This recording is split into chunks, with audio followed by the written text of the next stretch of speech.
ఏపీలో గంజాయి స్మగ్లర్లు రెచ్చిపోతున్నారు. విశాఖ జిల్లా భీమునిపట్నం దగ్గర టోల్ సిబ్బందిపైకి కారు ఎక్కించారు. ఫాస్టాగ్ స్కాన్ చేస్తుండగా టోల్ ప్లాజా సిబ్బందిని పోలీసులుగా భావించి మరిన్ని ఢీకొట్టి వెళ్లిపోయారు. కృష్ణవరం దగ్గర పోలీసులను చూసి పారిపోయే ప్రయత్నం చేశారు. కానీ పోలీసులు కారులో ప్రయాణిస్తున్న ముగ్గురిని అరెస్ట్ చేశారు.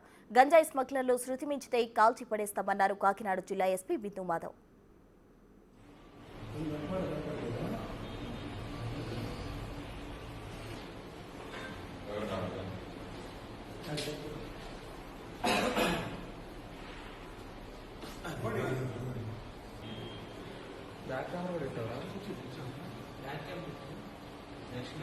అదే ఇండివిజువల్ కలిపేసి చేసే